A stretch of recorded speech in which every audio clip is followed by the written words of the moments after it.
So then after the earthbound spirits, I'm also looking for ghosts. Ghosts are earthbound spirits who have been earthbound for more than one lifetime. Now, generally speaking, earthbound spirits can be someone that the client knew, that attached to the client after they passed out of the physical form. There's many reasons why something like that will happen.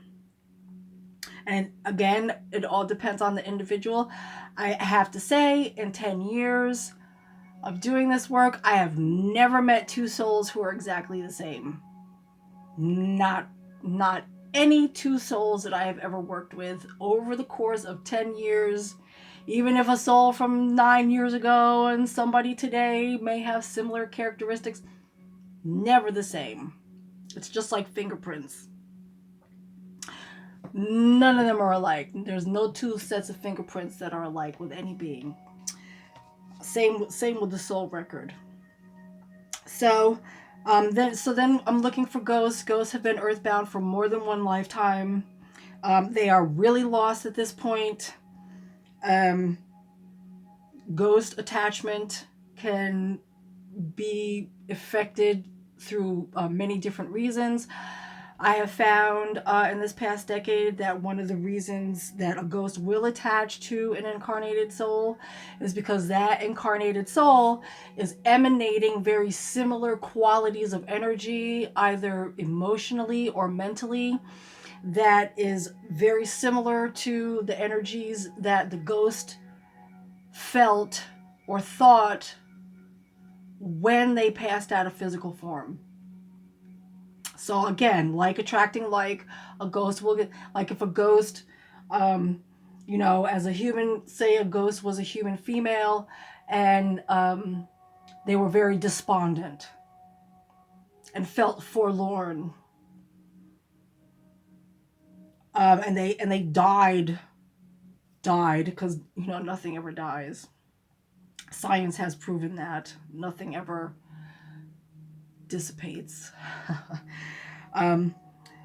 When the person passed out of their physical body, they're still holding all of that despondency and all of that forlornness with them as they wander the earth. And the thing about being trapped in a third dimensional realm without a body is that you don't have the power that you have when you're incarnated in a body. So this can be, quite a conundrum. And a ghost will attach to a human being that is, perhaps very forlorn, feeling very forsaken, admitting that very strongly. And that ghost will identify with that and then attach to that human being and draw vital life force energy from that being because they need it to survive. They need that vital life force energy from an incarnated human soul in order to keep existing here. Then after a ghost, I'm looking for poltergeists. Poltergeists have been earthbound for more than, in my practice, I found poltergeist has been earthbound for at least 2 lifetimes or more. Generally, the poltergeists that I found have been earthbound for about 400 years. By the time you evolve from an earthbound spirit to a ghost to a poltergeist, it starts to get a little ugly. The poltergeist, the reason why there's been all these movies and things like that about with the poltergeist, moving things and turning the TV on is because once you've been earthbound in the third dimension without a body, you do get a little bit skilled at manipulating energy. And if you go back to what's thank goodness is being proven by science, everything here is energy. They say that when you turn your head away, everything behind you becomes particles. And then when you turn and you focus your attention on it, it becomes solid. Quantum. So yes, poltergeists learn how to manipulate energy because they've been mired for so long that they learn to acquire this, because it's really all they have. And poltergeists are, even if they saw the light, they wouldn't be going to it anymore. So I look for that to get rid of that. Then the next thing I'm looking for are red ray connections.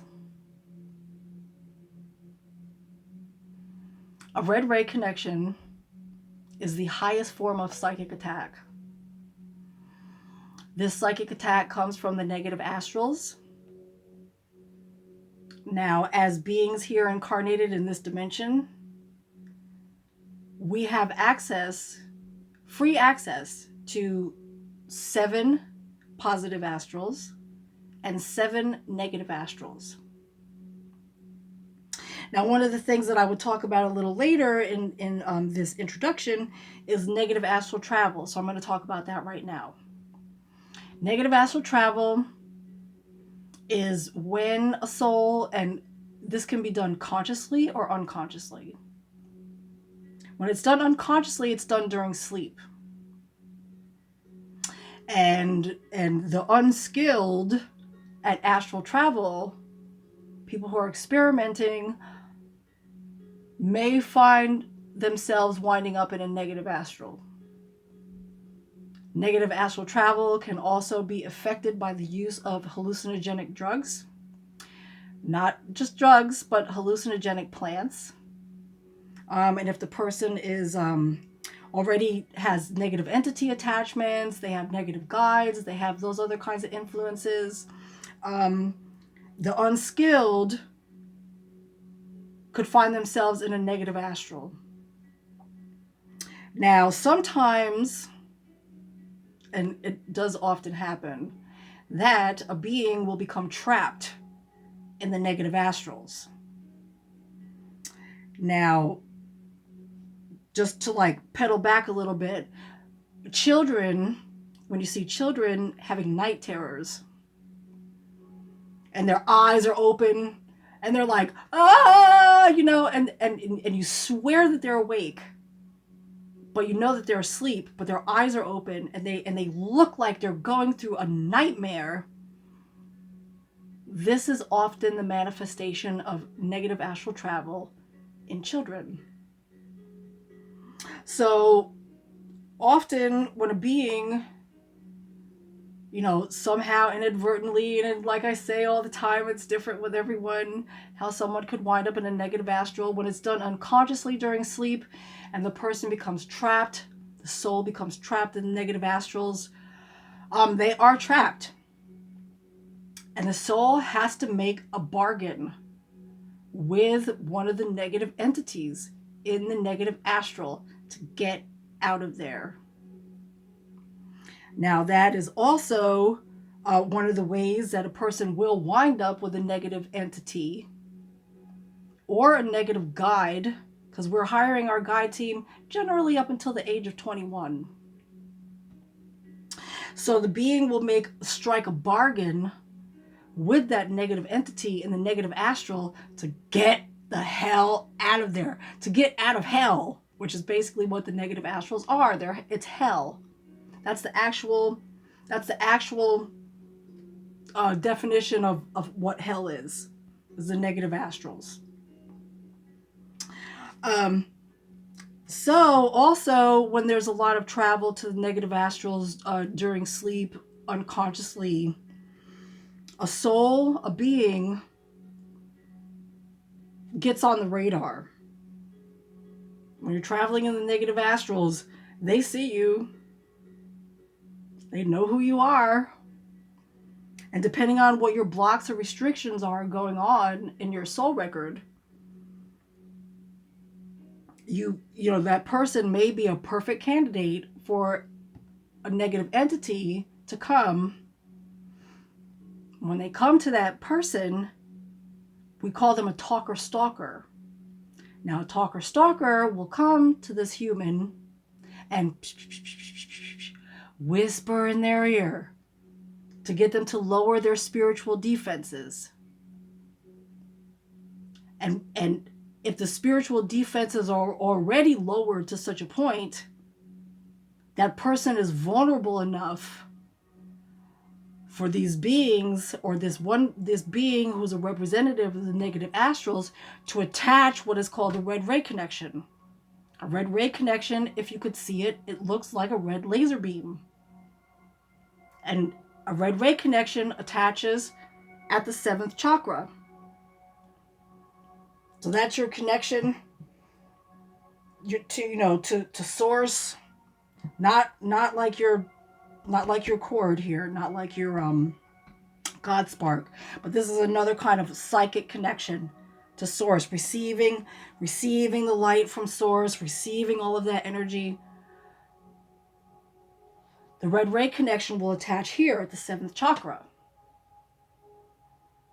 Now, when a red ray attaches to the 7th chakra, right away that person feels like they're under the gun. Something's coming for me. Something, paranoia, feeling threatened. Those are the predominant feelings and thoughts of someone, of all my clients who have been under the attack of a red ray. Now, if a person is physically disabled already, if they have some sort of chronic illness, any other debilitations with the physical body, a red ray connection can lead to physical death. It can wear that person down so much, because everything starts in the spiritual realm. Everything starts in the energetic realm, and it trickles down into the physical. The physical body is very dense. Once something gets cemented here in this body, it's very, very slow to change. That's the whole nature of this. There's also attempts at red ray connections. Now, when someone is having a red ray attempted on them, they can also feel that same kind of shit, like something's coming for me. So I look for that. I clear the red ray if someone has it. I clear the red ray attempt if that is going on, and definitely the talker stalker. All entities get cleared if the person has them when we go through this reading. And this is basically exorcism. For the lay person, if you want like a kind of terminology for what I do, this is exorcism. But I don't have to be near the client. I don't go anywhere near the situation. I don't use my personal energy at all, except to be in the Akashic records with my guides, who are working with the guides and the soul of my client. And it's my intention that is gathering, my consciousness that's gathering all of this information through my psychic connection, my telepathic connection with my guides, and my telepathic connection with the Akashic records, and gathering all this information, and then they do all the work. My intention directs, just like everyone else's intention directs their experience and creates their reality. And then spirit takes care of executing the intention, right? So then after that, I'm looking for negative thought forms, because negative thought forms can be directed at a person. They can be created about a person, or the client could even be creating negative thought forms themselves. So that has to be gotten rid of. I'm also looking for anger spears. Anger spears, do you ever have someone say, an unkind word to you, and you feel it pierce you somewhere in your body? That's an anger spear. It is an actual energy that looks like a spear, and it is actually piercing the aura of the human being. Anger spears also can be created about someone, about the client, directed at them, or the client can be creating anger spears they're piercing their own aura with them, their own energy field. So we look for that. I'm looking for compassionate connections. Compassionate connections are You know, when a person is doing their own spiritual work and they're like grinding along on their spiritual path, but then they got all these joiners who are not really doing their own spiritual work, but they just sort of are jumping on the coattails of the person who's like in the grind to ascend and evolve. And that person is just going along for the ride, but they're not doing any of the work for themselves. That's a compassionate connection. Compassionate connections can also be made with negative entities, possessing entities. Those get cut. Everybody has to do their own work. That's what this is about. We're not here to like drag anybody along. We've got to, you know, one soul per body. That's why I also get rid of soul shifting. If anyone is soul shifting is actually where there's more than one soul operating the vehicle. Soul shifting we can get into at some other point, perhaps. But soul shifting is very common. Very common. I've had some clients that have been soul shifting their own original soul that should have been intended for the body. Soul shifting with like 5-6 other entities. 5-6 other souls fighting for the body. I mean, it was madness, and it's way more common than you think. Unfortunately, but that's the name of the game here in the third dimension. I'm also looking for contracts. Contracts are outdated. Contracts are agreements between souls. There's soulmate contracts, healing contracts, gray contracts, and protection contracts.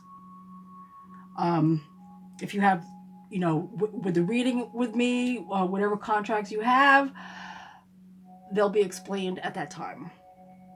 Because that goes a little bit more into depth. Contracts can be carried over from past lives. I've had clients that have had soul contracts with a negative soul, because this rarely happens with positive souls of the light. You know, where a contract will carry over from a past lifetime. Rarely.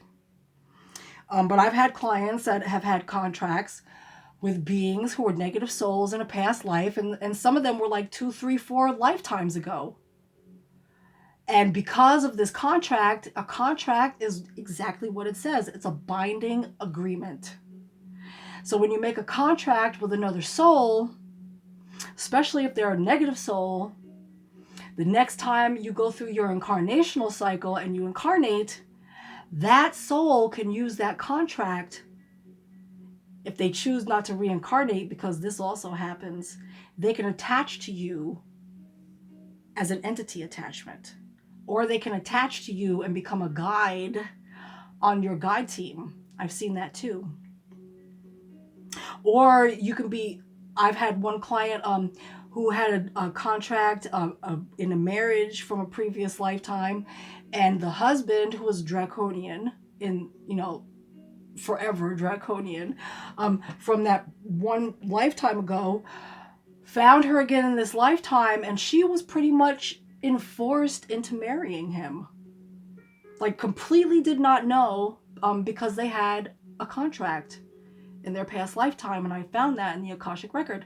And the client had said to me, you know, that she hated her husband, but she felt compelled to be with him. And she felt so controlled by him.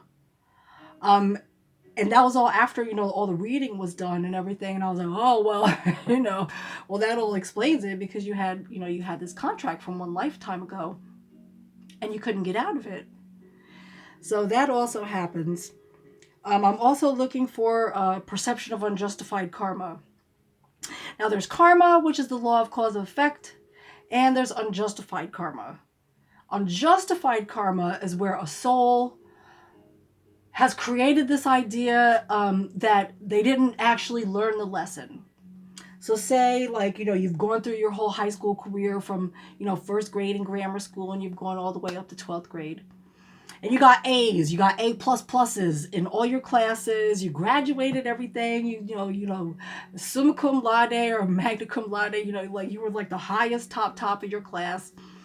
And you did great, but then you graduate and you have like this nagging feeling that you missed something, or that you have to go back. Oh, I have to go back and do second grade again because I didn't do it right. No, you did it right. But you have a perception of karma that is actually unjustified. So I look for that. A lot of the times a client has formed a perception of unjustified karma in this lifetime. And maybe, it's happened with them fairly recently that they have formed this idea, that this and that and the other thing is their doom. It's their karma, when it's really not. So, we get into all of that. I'm looking for implants, physical implants and etheric implants. They all have their various purposes. Physical implants is kind of interesting. I have not really encountered any clients that have them, but they were from the time when the Greys were coming and abducting people to do experiments. And I can explain the whole reason why the Greys, we call them the Greys, they're also a reptilian race like the Draconians and the Changelings. The reason why they were taking the humans is because they had bred out their emotional body. And because they bred out their emotional body, they were becoming extinct. So never discount the power of emotions. Emotions create, and without the emotions, the emotional body, things start to fall apart. There's got to be like a nice intermingling and melding of the mental and the emotional body. Etheric implants I usually will find at a particular chakra. Usually a person, you have to accept the etheric implant. An etheric implant is usually accepted, say like the heart chakra again. If somebody is going through a difficult situation and they can't cope and, it's unbearable and they can't, they feel completely helpless to navigate this energy of the heart chakra, and the situations vary that could cause something like this. The person may accept an implant at the heart chakra, which will give energy to another source. That will just drain the energy off to another source, which is usually the Draconians. Then I'm looking for soul facet loss. And I'm looking to see if the person is holding soul facets that belong to anyone else. There's 617 soul facets, and the soul generally will look like a faceted gem. There's 617 sides. A lot of the times in like marriage vows or other kind of agreements with negative entities or negative souls, like guides and things like that, the person will hand over a portion of their soul facets, getting bamboozled, of course, to hand over some of their soul facets because they've been convinced that this is going to like seal the agreement so that they can get what they think that they want, that this other soul is telling them that they'll provide for them. So, oh, well, give me like 2% of your soul facets, and that'll seal our bond, so I can help you. That's usually how I find people lose their soul facets. Also, there could be like a soul facet exchange, or where the person will accept soul facets from that negative being, being told that this is what they need to do to seal the deal on whatever agreements that they're making with each other. It's usually all a facade and deception. All right, that's part 2.